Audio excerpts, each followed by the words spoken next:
Okay, good morning everyone and welcome once more to Innovation Bay's Wednesday morning event series. I am your host as ever, Ian Gardner. I'm a co-founder at Innovation Bay. I'm also a VC. I'm an investment partner with Gelix Ventures. Also on the team, who we always call out because we love them, is Baden Stow, my co-founder, Shan, Claire, Sam, CJ and Alison. So welcome everyone. We are all working hard to support and connect the startup community across Australia. And look, thank you to everyone joining us this morning. We always have new faces, so if it's your first time here, then really warm welcome and welcome back to everyone else. We have some regulars here who we love having.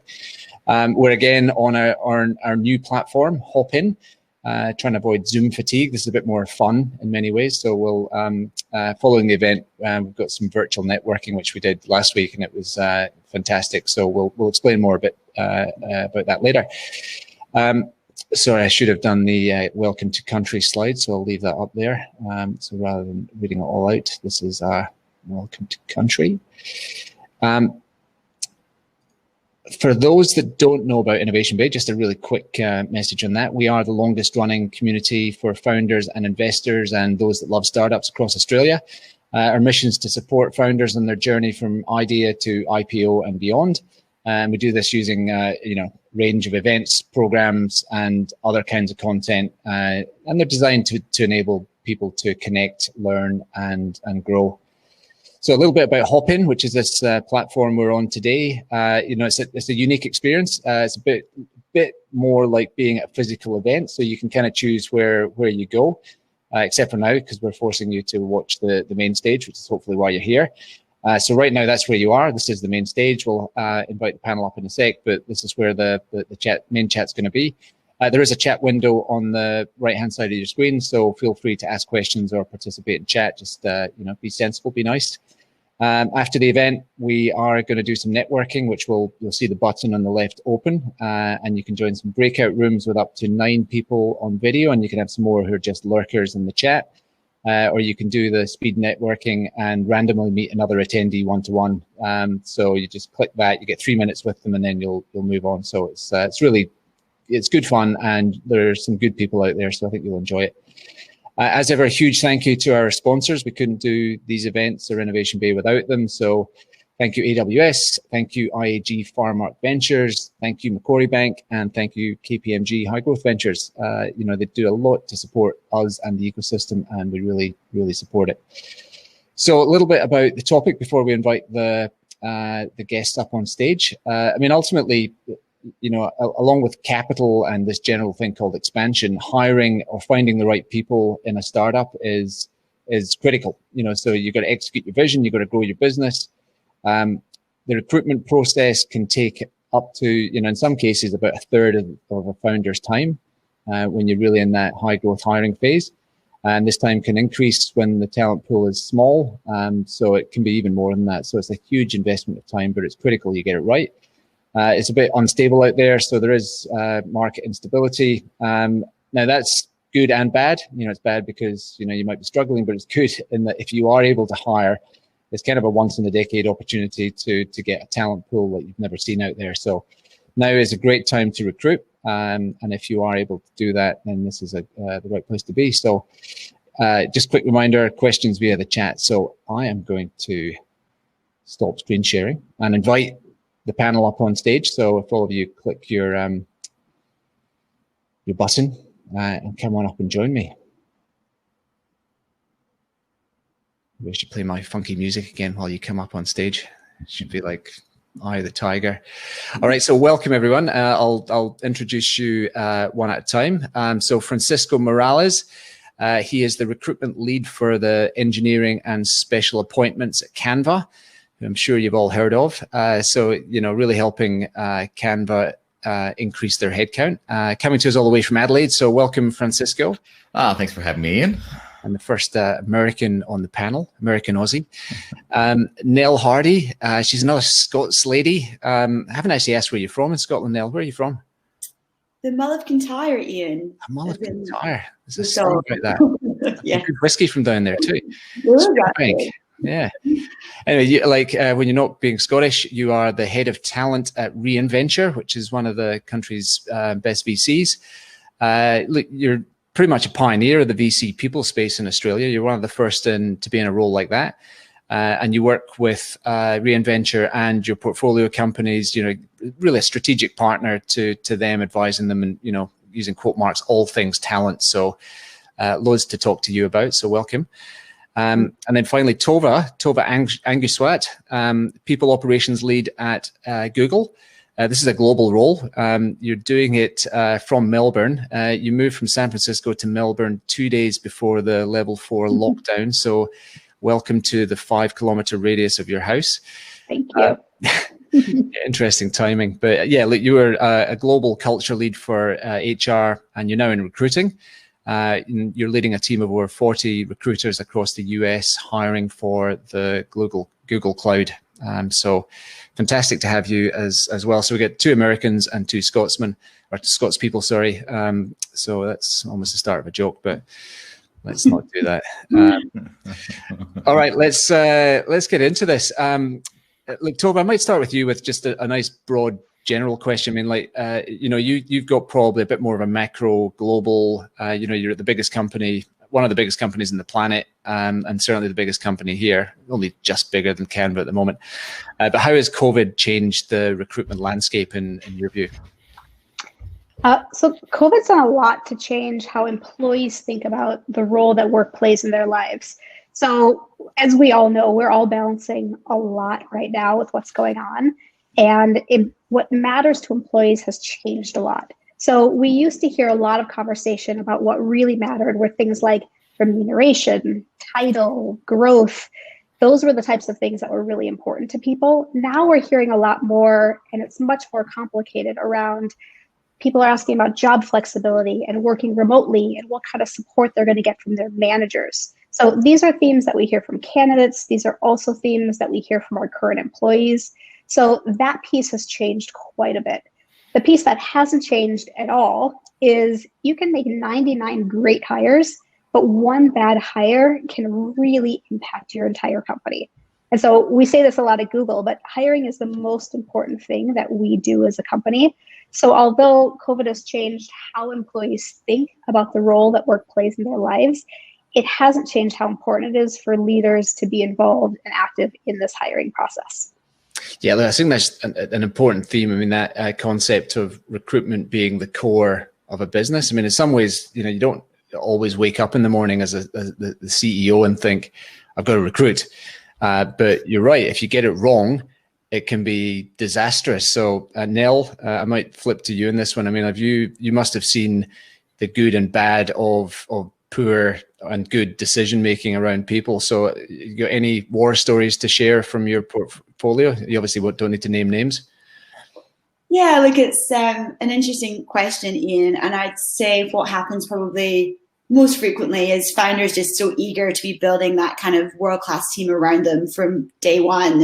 And I think quite often they don't deliberately think about that people and culture strategy, and they make some kind of rushed hiring decisions. And the way that I kind of describe that, it can be kind of in the form of overhiring or underhiring. So hiring someone that's maybe better suited to your company, maybe 6 to 12 months down the line, when in that earlier stage, you need a builder. And then I think a mistake people often make is, to Tova's point, is not really understanding how important that is to your company, and actually taking someone through a rigorous process, an actual assessment process, and ensuring that culture and values and all of those things are aligned from day one, because you really need to be thinking about the DNA of your company from those early stages and being deliberate in those hires you make. Yeah. And Francisco, any thoughts on this one? Like hiring, I mean, like you're a full-time recruiter, so yeah, I guess there's a biased angle here. But again, you've done more than just Canva. So any experience on getting this one wrong? Yeah, I mean, I think Nell really sort of hit the nail on the head there, in the sense that there are lots of the priorities change, right, for candidates, for people, and the business is in a bit of a like, oh, this is new, what do we do? Do we go as we go? Do we slow down and wait? And I think, you know, in our experience, it was like, let's just, you know, sort of peel back for a month, see what's going on, but sort of make sure we don't stray from kind of what we consider an ideal hire, or, you know, the roles that we're still priorities. And, you know, once we sort of got a lay of the landscape, it was like, all right, well, then let's just keep doing what we're doing because it's working. So it really, yeah, I mean, you know, you can get it wrong. I think if you don't stray from, sort of your values and what you're looking for in terms of the people you're bringing in, I think you'll be all right. Yeah. Don't panic is basically the too long didn't read there. Yeah. I'll maybe just stick with you, Francisco. You know, one of the, you know, I got asked this all the time. You know, I had 4 years at AWS, just advising startups, and now in my VC world. You know, one of the toughest hires for any founder is their first CTO. Now you're, you know, exclusive, well, not exclusive, but a lot of your domain is for engineering hires. And there is something quite specialist about getting a good engineering talent in. So any advice for the founders out there around, you know, that first CTO hire?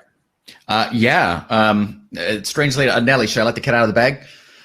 But you don't know is that Nell and I actually worked together for like 3 years, and we both did exec search. So we actually did quite a few CTO. Were you in the same company? Yeah, we were at Harvard Nash. Yeah, yeah, buddies. I didn't put that together. but no, it's funny because that's a really good question, because getting that first, you know, sort of, especially if you're building a technology platform, right? Getting that CTO right is critical. And I think the advice there again is similar to kind of what I said earlier: is you can't really compromise. One of the phrases that used to be thrown out a lot was, you know, you got to sort of kiss a lot of frogs before you sort of find the right match. So it has to feel right. They have to have that track record. You know, I feel like if you're going to give someone, especially if you're giving them equity, right, a chunk of your business, you really need to ensure that they tick all of the boxes, not just 3/4 of the boxes. So that would be my advice. Don't compromise on that. And Nell, any comment? I mean, it's such an important question, but I mean, what do you say to? I suspect by the time Reinventure is backing them, they have a CTO, but I'm sure you see companies before that hiring that first CTO. Any tips? Yeah, look, it can be a really interesting one, especially if there are technical founders involved and they're owning the technology. But from my standpoint, I'd say it's sitting down with all of your key stakeholders and really getting that alignment and making sure you're investing that time up front in the process to really make sure everyone is on the same page. And the number of times I've debated, is it a CTO? Is it a VP of Eng? Is it a head of engineering? Then looking at how that obviously fits into like your broader org structure. My approach to it is always talent starts with strategy. So you start kind of bigger picture, how that, you know, your hire is meeting your competitive advantage in the market and your broader kind of strategic business objectives. So that's how I look at it. But from my experience in Francisco, the number of times we had to go back to the drawing board after months of research was quite painful, but I think we learned so much. And for me, reflecting on that, it's really being, having a super tight brief to go to market with. And so just, you know, unpicking that thread a little bit. I mean, you said going back to the drawing board. Is that because you couldn't find the right person? Or the person you thought you'd found didn't want to do it, or the person hiring didn't want to hire who you thought they should? All of the above. Look, there's multiple reasons why, you know, these things don't work out. And I do think as well, it does come back to, like, Francisco and I were in situations of running global searches where you're like running a global kind of talent mapping process, which is unbelievably extensive. I remember times when we were relocating candidates, but then we had to think about it and all these other things kind of coming into play. So look, I think, it's being super thoughtful in the process, and given where we are placed in the world, it's no secret that there's not an abundance of talent down here. So I think, just making sure that you're really giving that person an absolutely exceptional candidate experience and gathering all the information through the process to hopefully arrive at a good outcome. Yeah, no, it's Yeah, it's such an important point, and I think it's easily overlooked. I remember when I was running my business, I always thought I was a good recruiter and that we took time to do it, but ultimately I don't think I was that good. And it's a lot more important than you can't just have a throwaway comment here. Tova, I might jump back to you. So in the intro, Tova, I talked about now being a great time to hire talent. Do you agree with that? And, what are you seeing globally from the Google perspective? Yeah. Yes. I mean, it's always a great time to hire top talent. But this whole, the market turbulence and what we're seeing, it does really change the variables for companies and employees in a few ways. So one of the big things that we see is kind of in normal times, there can be really strong inertia for people to stay in the roles that they're in. So switching costs can feel high. And for people who are really comfortable or really stable, it's harder to attract people away from their roles and to bring them into your company when they're already at great companies. And when all these factors changes, when the market changes, like we're seeing right now with COVID, it causes people to pause and re-examine what matters to them, what's meaningful, what's fulfilling, and this role of work. So a couple things to keep in mind that we've noticed. One is keep thinking from the perspective of the employee and not the founder. So what does this turbulence and what does all this change mean for them? What are people looking for now versus what they were looking for before? And then what can you as a company offer them to meet some of those needs? And then the second piece is, this is an employer's market right now. So a lot of companies are not hiring. A lot of companies are in the unfortunate position of having to lay people off. So if you're fortunate enough to be hiring right now, think about what is unique that you can offer given this whole new world and what's important to employees. And things like total rewards, including remuneration, are just one piece of what matters. Think about your company, what makes it unique? So it could be your mission, it could be flexibility, maybe it's the opportunity to build or the ability to influence a product or strategy. But what is unique about what you can offer, because it's an employer's market, and keep thinking from the perspective of the employee. Yeah, no, that's great advice. Look, I'll maybe just take this chance to call out to the audience questions. So if you have questions for the panel, don't rely on me. I've got lots of questions, and anyone that knows me knows I can ask them all day, but I want to hear from you folk out there. So stick them in the chat. We'll get to them. Francisco, I might jump back to you. So look, Canva's always seems to be recruiting. I mean, I think, you've seen the growth trajectory that Canva's been on, which is just astonishing. And I think Cam Adams, who is basically a third co-founder after Mel and Cliff, wrote this great blog post a few months ago, probably 3 or 4 months ago, about how Canva has just really prospered and done, remarkably well in the new work from home lockdown mode. But yeah, so what are you seeing? Wearing your Canva hat here, what are you seeing around the recruitment process, and how active are you in that right now? Right. So, I mean, very active. So I think, Tova hit the nail on the head, right? We have to think about what makes us different, what sets us apart from the other companies that are out there. There are quite a few companies that got hit really bad, obviously in the airline industry. Qantas was one of the first ones to unfortunately go, lay off thousands and thousands of staff, many of which were more in technology. So, we realized very quickly that there was this sort of massive flood of talent in the market, and we were fortunate enough and are fortunate enough to be in the position where we can hire. There's a lot of things that need to be built. So from a process perspective, we needed to make some efficiency gains in terms of how quickly we can get people through the process, make sure we're not sort of watering down the assessment process, and, giving, a lot of these people that are sort of unfortunately on the market that are looking for work, the opportunity to consider Canva and to interview with Canva, but make sure that we don't compromise on that candidate experience either. We basically went ahead and scrapped the old interview process. We actually shortened our interview process so it's smaller, more intense sessions. So it's still the same amount of time for a candidate. You've got your sort of 3 to 4 hour on-site. You've got your 30 minutes with me, your 1 hour sort of engineering interview prior to the final. But rather than having sort of 2 engineers or 1 or 2 engineers in each session, it's 1 engineer per session. So it allows us to get more people through. We invested in an automation tool for all the scheduling. So now all of the scheduling is self-service. Candidates are like, I'm free on these days, figures out which interviewers are available, books them in, sends the invites out, sends the templates out, sends the code samples out. So, we had to do a lot to ensure we could, put more people through, give more people the opportunity to interview. And it's paid off. I think, in terms of numbers, right? Year to date, we've probably hired just under 500 people, which is crazy. Your team, that all engineering? It's not all engineering. That's across the business. Right. Engineering, I'd say we're probably about 2/3 of that. Wow. Yeah. So what's the 300-ish people? Yeah. Yeah. We have over 500 engineers now. So we're growing pretty quick. Yeah. Those are staggering numbers. I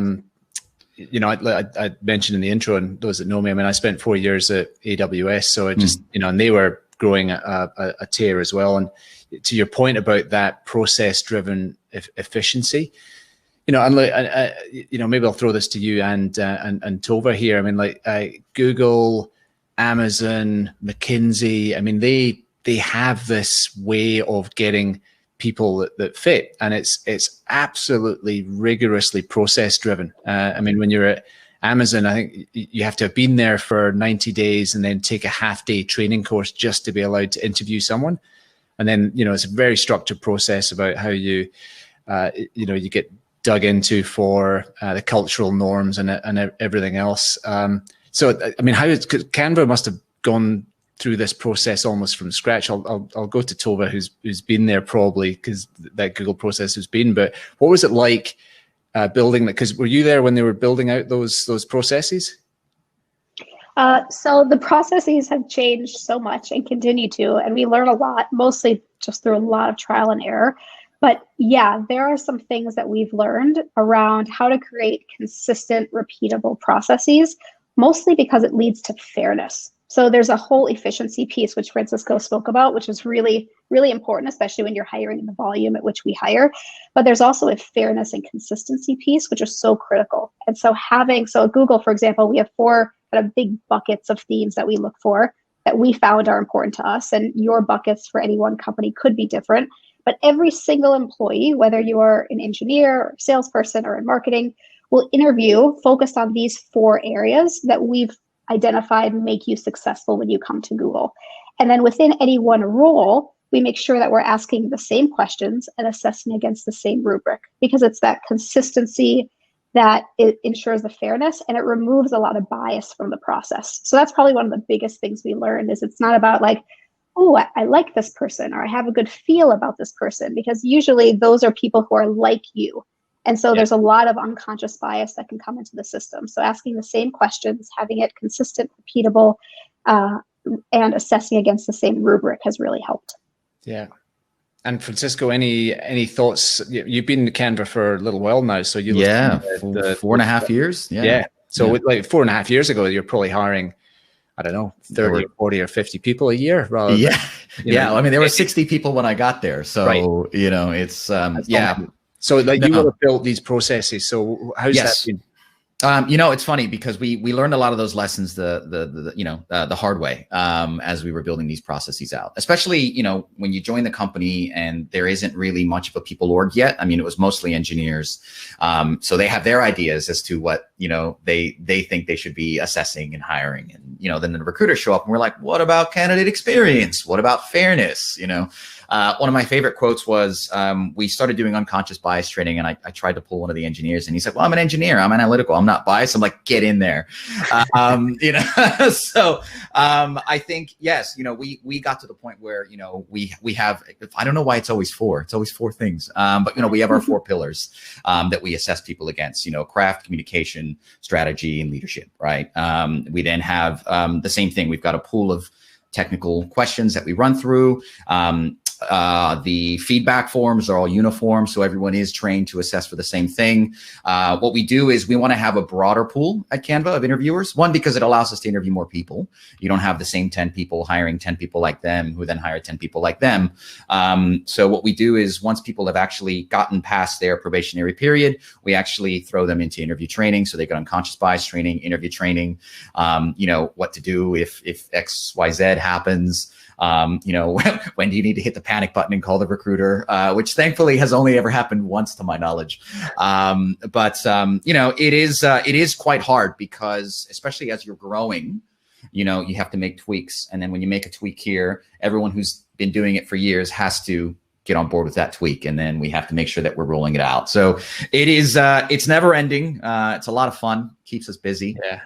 But I think it's what's allowed us to be successful to this point with hiring, with retention, with making sure that, you know, we're not hiring that one person that's going to come in and burn the place down.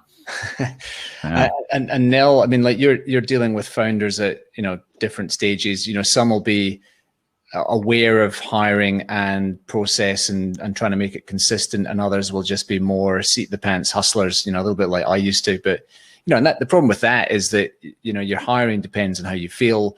You know, are you stressed? Are you tired? Are you hungover? I was never hungover at work, of course. But you know, like it's inconsistent. So what advice do you give your founders and therefore the audience here on how to make the hiring process more consistent and better? Yeah, look, I think it's just being thoughtful in that process from day one. And I think for earlier stage companies, it's not trying to over-engineer it, but going back to kind of what I was saying before, it's really identifying what that gap is. So with this hire, what problem are you actually trying to solve? Coming up with like a really tight brief. And I mean, the amount of unconscious bias that does come into play, and confirmation bias when, you know, this person's been referred to me by my board, or this person's been referred to me by this person. And I just, you know, there's that feeling that they're just going to have a great impact on your organization when actually that might not be the case. So I think for kind of earlier stage founders, it's starting small and thinking, okay, and the way that I kind of look at it is getting them to start thinking about the kind of the scorecarding and what are the key competencies that I'm genuinely assessing this person on, and just getting some rigor into that process as early on as you possibly can. Because those hires in that kind of early stage are so crucial. And if you do get those wrong, it can absolutely come back to bite you. And we all know here that, you know, the poison can spread really quickly if you do make a poor hiring decision. So if that is the case, it's also being quick to, you know, be proactive in that case and turn it around. Yeah. Actually, there's a question that's come in, which I'll stick with you for, Nell, because it's from Emma Jones. So thanks, Emma. You know, what's the strategy for hiring against other people who are hiring? So she mentioned Atlassian, Canva, Google, AWS. I mean, we've talked about this. They are all hiring through COVID. You know, I know AWS and Google pay well. You know, they extract a pound of flesh, or certainly Amazon does. I'm sure Google's much nicer. But, you know, it's still a fun environment. But what advice do you give for founders who are trying to compete against the big end of town recruiting from the same talent pool, Nell? Sure. Well, these companies, and not saying anything negative, of course, they've become hiring machines. Like, it's a corporatized process. So we kind of edge that, I suppose, our earlier stage startups. And going back to Tova's point is, I think people are more connected to their purpose and their individual mission and values now than ever before. So looking at ways that, we can really create a unique employer brand in the market, and how can we be really setting people up for success in this remote world and continuing to build trust in these processes. So I think it's, really going back to that employer brand and really thinking in terms of the DNA of your company, what that represents, and communicating that in the market. And look, I think, you know, everyone obviously has their individual kind of motivations. And I think earlier stage companies they can be probably more flexible in catering to those individual intrinsic motivators than your kind of bigger companies where, as the Francisco and Tova have identified, there's 4 key areas that we're specifically assessing this person on. So you can almost use that little bit more flexibility whilst you're building up out the initial DNA of your team to your advantage. Yeah.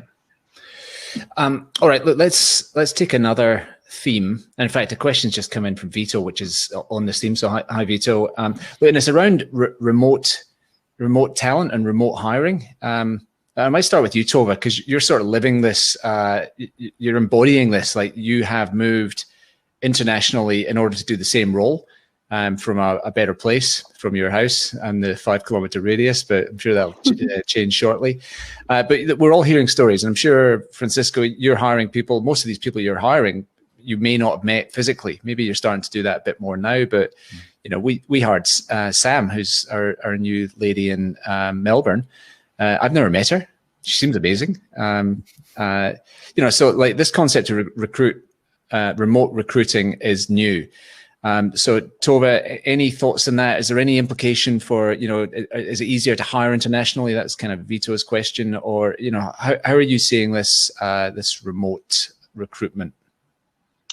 I think what we've seen is that it opens up a lot of opportunities to find candidates who we may not have been open to in the past. So for example, it used to be that we'd say, oh, well, we want candidates who are based in some of our hub cities or near some of our offices. Now hiring managers are saying, well, we're all remote for the foreseeable future. Maybe it's okay if they're sitting in a remote location in their cabin somewhere away from an office because they don't need to be here. And there are a lot of people who, from a lifestyle perspective, don't want to move to some of these major cities or, you know, to be there. So it opens up a much broader talent pool, a much more diverse talent pool. And so we're seeing a lot more opportunity to hire more diverse people from that perspective. Yeah. On the how do you hire when you don't get to meet someone in face-to-face, it's a little bit different. We've actually been doing this for quite a while, even pre-COVID, just from an efficiency standpoint, and since candidates are all over the place and oftentimes can't come into an office. But it's kind of similar to how you think about developing team and creating community with your employees being remote. It's harder to do it over video. It's different than if we were all sitting in a room together and engaging. But we figure out what are those ways to engage when you're doing it remotely. And so there are extra touch points that we need, extra touch points from the recruiting standpoint, extra touch points from the hiring manager and the interviewer standpoint, and some kind of extra TLC that you often want to give candidates because you're not bringing them in and kind of wowing them with the feel of your culture and your office or the perks or anything else. You've really got to be able to communicate that virtually. Yeah. And Francisco, I mean, like you're not in the Surrey Hills HQ, you're down in Adelaide. That's right. And, you know, but are you, when you think about the, you know, 300, 400, 500 people that you'll be hiring this year, is it a more diverse group based on where they are? I mean, how is this remote? Absolutely. I mean, we've been hiring remotely since the beginning. You know, the joke that I always had was it's easier to get someone to relocate to Sydney from Madrid than it is to get them to relocate from Melbourne, right? So, you know, I don't know what it is. I just don't like Sydney. But you know, same thing. You know, we've had a process in place. We've gotten very used to it. It still isn't the same, especially if you're speaking to, say, someone in the US that's never been to Australia, but is really keen on Canva. You really have to have these extra touch points. Now, the realization that we had was that, you know, especially when we were sort of, you know, in the earlier stages of where we're growing and everyone has to put in long hours, it was like proper startup. It was quite hard to consider people that were remote, people in certain locations, people that wanted part-time. And now that, you know, time is this sort of weird construct, depending on where you are and how much, you know, you work, it's actually been quite liberating. So it's definitely helped us from like a diversity standpoint. Like we could consider, so right now we're actually hiring remotely all across Australia. Like that's happening. It's going well, and people that are going to be permanently based there. So we'll have people permanently in Brisbane, permanently in, hopefully in Adelaide, because I need friends, you know, Perth and stuff like that. But what we found is that, you know, we can now consider, you know, people that need to be part-time, whether they're, you know, like mothers or, you know, they have other sort of family commitments and stuff like that. So it's actually been really nice because we're getting a completely different pool of individuals that are really interested in the mission. But, you know, those restrictions as to where they can and can't be, or how much or how long per day they can and can't work, don't really matter anymore. So it really is about, you know, having access to this like wonderful, you know, refreshing pool of talent that we haven't had access to before. So it's great, I think. And Nell, on the same theme, maybe I'll ask a variation in this. I mean, the founders you're working with, are they tending to hire now in more regional centers? So rather than just, you know, you've got to be based in Sydney or Melbourne or wherever, are you starting to see this diversity of geographic hire? Yeah, look, I think we're definitely getting there, Ian. I think to the other, to Tova and Francisco's point, I think I've always encouraged our companies to have a global approach when it comes to hiring, just because we can't always identify the talent down here. So I have seen a couple of our organizations have said, well, we know that the main talent pool is over in the US, so let's just focus on that market. And people can be working kind of from everywhere and anywhere at this point in time. So there's really no reason why, you know, if the company is remote anyway, why we shouldn't be considering people in, you know, places that we would never have considered before. It's interesting now, I'm hearing that kind of over in SF, you've obviously got people moving to more remote regions, and then there's a conversation around compensation. Well, they're now, you know, moved to a place where the cost of living isn't as high. So how do you kind of counteract that? So all these discussions are definitely, happening at the moment. And I think it's really exciting to see where it leads. But the advice that I'm giving our founders, and it's not too different to what I would have given, I suppose, pre everything happening, is think global when it comes to your talent strategy. And if that means hiring someone in an obscure location, if that's getting a product to market in 6 weeks instead of 6 months, you will hire that person. Yeah. All right, let's take another question from the chat. So Claire Wall, welcome, Claire. I'll just read out. What would you say to those who are recruiting from a small budget? I'll probably start with you on this one, Nell, because I think it is focused on the founder piece. So if you're recruiting with a small budget, what are the non-negotiables in terms of pre-employment screening? And I guess that's from the founder's perspective. Okay. The key things that I look for are probably tenure and kind of consistency, and not something that I describe as a career stall. So if someone's kind of got to a point of their career and, there hasn't really been any progression, you might kind of dig into those areas. So you'd always want to understand kind of the movements, the reasons for leaving. And I think in those kind of earlier days, it's really also assessing someone's kind of motivations. So really intrinsically, what are their values and mission, and what are they connected to, and does that connect with your business? So I think those are probably the kind of key things initially that I would I'd look at assessing. All right, we'll keep rolling on these questions. Another one from Vito. So I might ask Tova this one because it's around graduates. So if you're at uni now, in fact, my son who's 19 is just going through this at the moment. He's done 1 year at UTS, but he's now out. And he's got a job in a startup, which is amazing, in data analytics. And he seems a lot happier in a job rather than being at uni. So is uni where it used to be, and what are the prospects for graduates like on the other side now? Prospects are still really good. There are a lot of folks. I mean, we need great talent all the time, everywhere. And I think we're especially seeing this on the technical side. But if you are, if you have a technical inclination, if you're studying that, if you didn't study that, a lot of people didn't do their degree in something technical, but then they decide, I'm kind of interested in these new fields, or I didn't even realize something like data analytics existed, or wow, I just learned about the cloud. And there are a lot of people that are doing a lot of self-study. So whether you studied it officially in uni or you're doing something on your own, there are a lot of opportunities for kind of those entry-level roles to bring people in, especially on the technical side. So is it true to say then that there's no longer, because I remember in the old days of hiring, it's like, oh, you've got to have a degree from the uni and they have this course, and, you know, because it was kind of the first bar, you know, to get over in order to get the job. Are you seeing less of that and now it's more about competence? Yeah, definitely. So it used to be back in the day, like long time ago with Google, we hired from a couple specific unis because we thought those were really good, or we looked at the grade point averages and what grades people were getting in school. Because we thought that was an indicator of success, what we found is that it was in no way correlated with success whatsoever. So we threw all those things out. Those things don't matter. And what they do is they want to reduce your candidate pool, and they also really reduce the diversity that you're going to be bringing into your organization. So we definitely are looking much more at competency.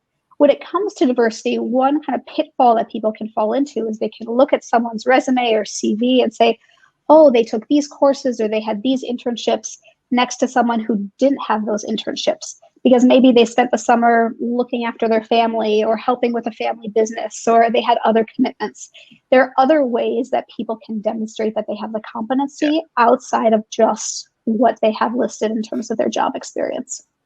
And Francisco, from your point of view, like, how important is having a degree? We don't care. You know, some of the most productive people at Canva don't have a degree. We've hired people that were still in high school. I think, look, there is obviously, like, if you have a computer science degree, you're probably, you know, you're more likely to pass through. But as a hard requirement, I don't even look, don't even care. Wow, I skip it. I just look at what they've been doing and go from there. Right. So if you had your time over, would you do? Did you get a degree? Like, would you do it again? Yeah, I have two and they're useless. I'm joking. Would I get a degree? I would say still yes, because in my personal circumstances, it actually helped me to get to where I am today.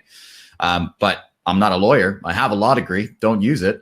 But it's handy, right? So, you know, it depends, right? There's no one sort of like silver bullet trick, like get a degree, don't get a degree. It just really depends on what you want to do and how you find your way there. Yeah, interesting. Yeah. Yeah, and Nell, what about you? Like, did you get your degree in Scotland? Yeah, I studied sports science back at Edinburgh University. And it's interesting because I've always thought, oh my God, what a waste of time that was. But I had obviously an amazing experience. But more recently, because I've got more involved in thinking about like how we build high performing teams and the science behind performance and how that kind of connects from a kind of psychology standpoint. So believe it or not, I'm actually thinking back to my sports science days, which has been really quite cool.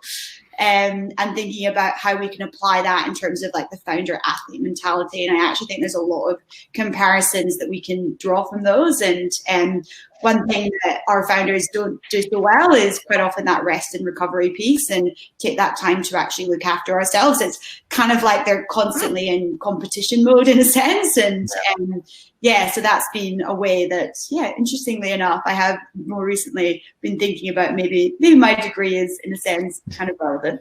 Yeah, I mean, I did a degree, and like when I think back on it, the things I remember were, you know, the amount of sport I did, the amount of fun I had, the amount of drinking I did because I wasn't living at home anymore, and the amount of it was just, you know, I had the freedom that wasn't there before. And then I compare that to Felix, my son, who, you know, lived at home, went to UTS. He didn't really have to go to there's nothing wrong with UTS. It's a great school, but you know, the community just wasn't there, and it wasn't fun. And I think in the US as well, you tend to, if you're going to go to uni, you'll go away from home and you'll be put in a room, and you know, it's fun. And I think a lot of the benefit of uni is around that social interaction and the way you learn to deal with other people. So there's definitely some ticks in that, but I think I completely agree with Tova and Francisco. In fact, all of you. It's less about the degree you've got than what you're capable of doing and what, you know, you can bring to a role. You know, so I think, I don't know. There's a new world coming, and I don't know whether uni degrees are going to be what they were once before. All right, let's keep rolling here. which one shall I talk to? Diversity in recruitment. Why don't we ask about that? So Tova, like, you know, we hear, and you mentioned this before, you know, the way of trying to appraise candidates in as blind a way as possible, and not having people want to recruit in their own likeness, because, you know, it tends to be, you'll meet people who are like you and then you like them, and then they tend to be more likely to hire. So how do you avoid that positive bias?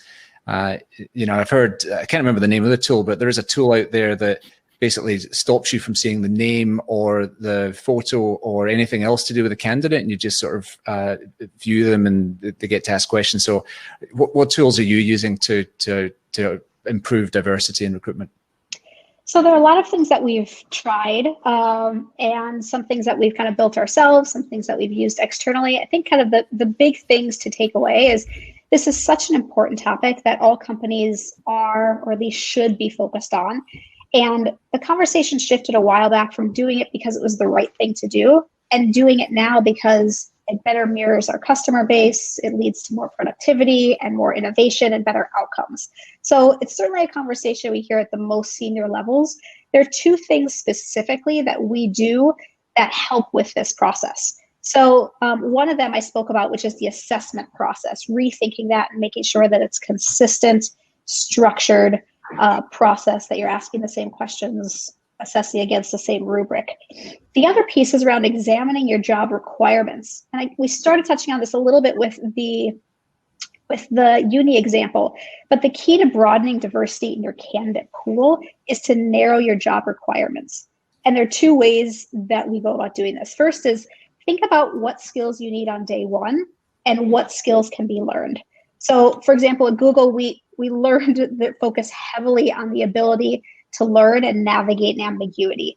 You want someone who's shown they can learn, they can flex, and they can adapt over time. So when it comes to technical skills, there certainly are skills that you're going to need people to have on day one, but many others that you decide can be learned. And the second piece is rethink your minimum qualifications. So do you really need 10 plus years of experience, or is 8 plus years okay? Is a master's degree really necessary? Is an undergrad uni degree really necessary? And it's fine to add if those are the case, but don't default to doing them because you think you should or because other companies have that listed. You know, there's one example of a company that advertised X plus years of experience with a specific coding language. And the creator of that language said that they couldn't apply for the job because it was more years than the language had been around. So unnecessary job requirements impact diverse candidates much more than non-diverse candidates.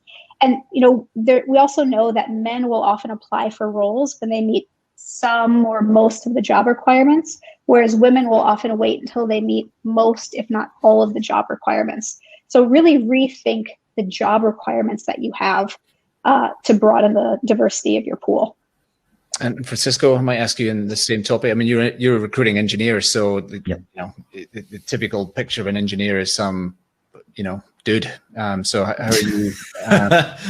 Yeah, well, I mean, I think, to be fair, Tova nailed it. Especially that last point around the requirements and kind of the minimum requirements. I had a guy apply to an engineering role, and his previous job was forklift driver, and in parentheses next to it, I kid you not, it said unlicensed. And software engineer, why not? So, but I think,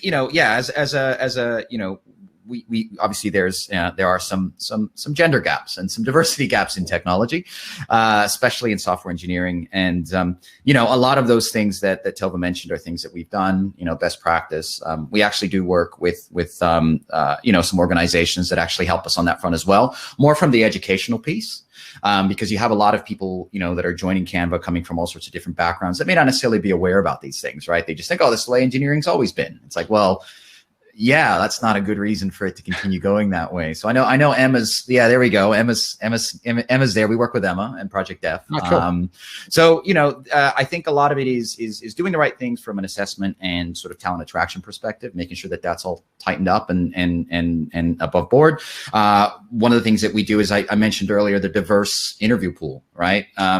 We have customers in, in hundreds of countries. I mean, Canva's available in 110 plus languages, right? So being able to have a workforce that's representative of that user base is really important to us, because it helps us sort of internally check whether or not we're building the right things and in the right way. So again, it's not a one size fits all approach, bit of external help, bit of education, right processes, clear assessment, and just, make sure that, you're getting the results. And if you're not getting the results, then go back, start over, check everything, and just, just make sure that, you're doing the right thing for the right reasons. Yeah.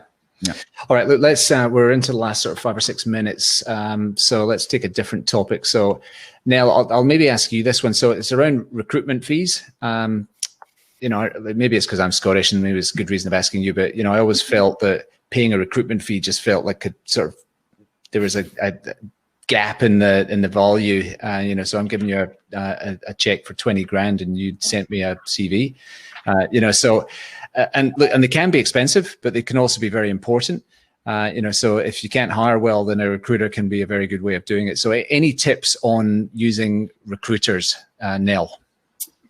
Yeah, like obviously Francisco and I, coming from that world back in the day, like I definitely think there is value in doing so at a point in time.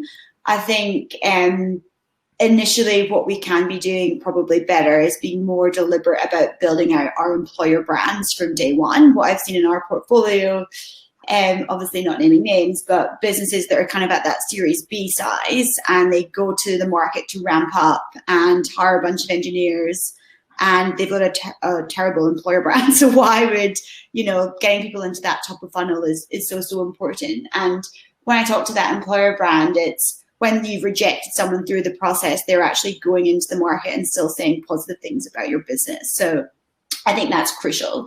If you do get to the point where you're rapidly scaling and you've decided your only choice is to obviously go to an external party, then what I also would probably encourage our companies to do before that point is, okay, well, I'm actually hiring 10 people this year. That's potentially 20K a pop for a recruiter fee for an engineering hire. Can we actually think about building out this function internally? And that's something that I've actually seen looking at kind of more progressive markets overseas that our founders typically do a little bit too late. I advise our companies, as soon as they've got to kind of Series A, if they're ramping up from there, then let's look at how we're building out our own internal people function. And that can start to actually absorb some of those costs. So if that's, a decision that you've arrived at not being right for your business, then I think it's, doing your due diligence in the agency partners that you are selecting. There's this 15% that is kind of the standard for tech recruitment in the market. And to be honest, I wouldn't recommend that you necessarily negotiate lower than that, because all the agency that will do that you're partnering with is send your candidate somewhere else where they can't get that fee for 15%. So I think, I have a list that I provide to the portfolio of partners that I trust. And I think it's people that in selecting that partner, it's for me, it's about the individual. So if I think about how Francisco used to operate alongside me, he was a subject matter expert in engineering. So someone like that who's so close to the market, knows the space, and who you're going to get the good results from, and has more of a strategic partnership with. So that would be my advice.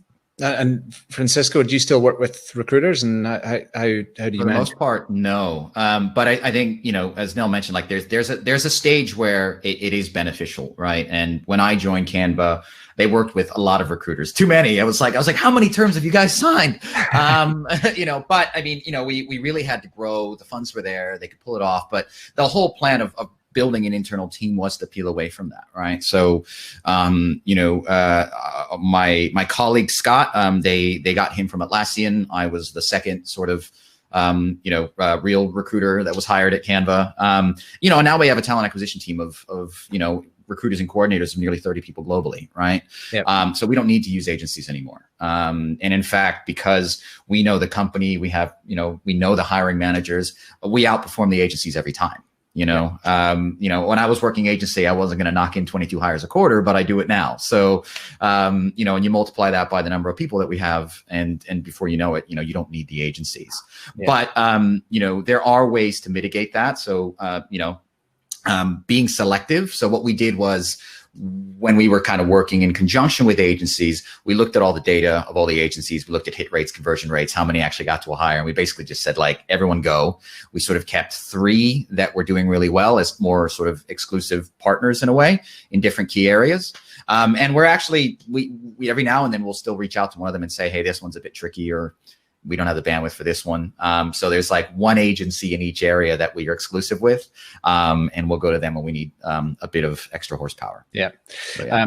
Tova, I'll ask you a similar question, but this will be the last word, because I think we'll call this slightly early and we'll jump to the networking a bit more quickly. So you've got a global view on this, Tova. So any insights or advice around recruitment agencies and whether you like them or how startups should work with them? I mean, it's a balance. I think that Francisco and Nell really hit on it in terms of, when to think about using them, when not to think about using them.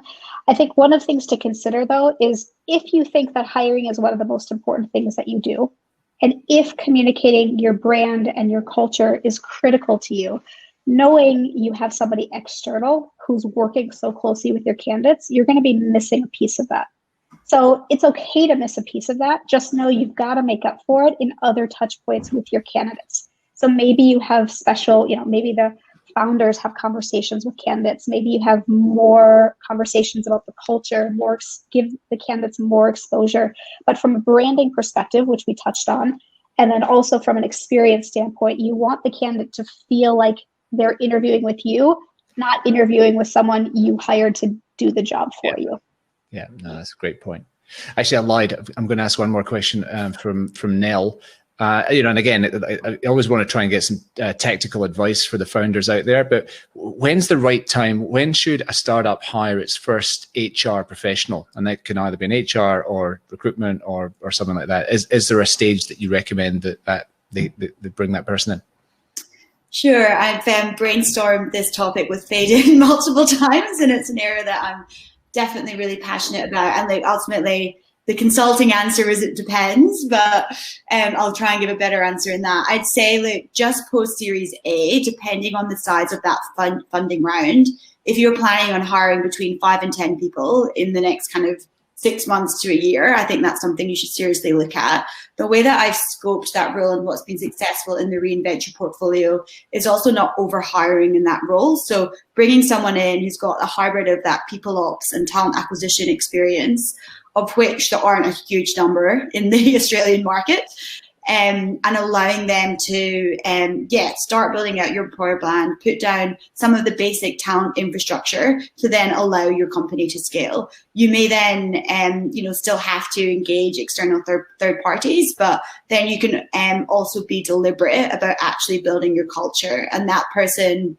can potentially step up to help you start thinking about mission, vision, values, and then another point to raise, which is similar to Tova's, is when someone is looking to join your company, there's actually an individual that they can approach to speak to about that. People are a bit probably hold back from wanting to reach out to founders and just assume that they're going to be too busy. So actually having someone that represents you, your brand at the market, can go be visible, speak at events, and start that candidate experience. Yeah. All right, look, we will call it a day on the formal part of today. So Francisco, Tova, Nell, that was awesome. Some really good insights, quite tactical as well as macro. So if you don't mind, I might kick you off the stage and I'll share my screen again. Hang around for the networking if you can while I share my screen. So you can stay on stage if you like. All right, so let's just do a quick wrap on today and tell you what's coming up. So we are about to switch on the networking. So we've got 2 options: that either sessions, which is kind of like a room. I think there's 9 people can be on screen, but you can also be in the wings and just listen. Or you can do the one-to-one networking, which is the networking one. So most people will try both. So come and check it out. we're back again next week. We're doing a session on health tech. So we've got David Kennington all the way from Perth, but came out of the US on Nuhira. Sylvia from CoView, which is a sort of remote a telehealth platform, and their numbers and their progress in the last 6 months have been astonishing. She's an amazing founder. I've known her for a long time and just seen her progression, so that's great. And Elliot Smith is from Brisbane, running Maxwell Plus, which is around computer vision for diagnosis and a few other things. So he's in our Summit Club, and that's going to be great. So we've also got a participant, we haven't nailed them down yet, from Reinventure, so wearing their investor hat. So Accelerate, which is one of our partners, is also going on. So on Monday, the applications are open for the Accelerate 2020 program. So let me just throw this one up here. If your startup's helping younger Australians get ahead, if your startup's answering one of the 3 problems here, then this intense program could be for you. And the shortlist applicants chosen, they'll participate in a 2-day intensive process with mentoring and other opportunities. And I think there's some sort of reward at the end of it. I'm hoping I'm getting that right. So, yeah, great podcast episode this week. So Olympia Yarger from Goterra out of Canberra. So she is a founder in, she calls it robot maggots, I think it is. So it's basically taking food waste and processing it into fertilizer and protein. So protein for pet food and other things. So fascinating business. And she's an amazing founder. So do check that one out. Thanks again, Macquarie, KPMG, AWS, and IAG Pharmark. We could not do this without you. That, ladies and gents, is it from the formal part. So I'm going to switch my screen share off. I think we're going to kill the main stage. Claire, if you want to do that, and I'll see you all in the networking. But thanks everyone for being part of this week.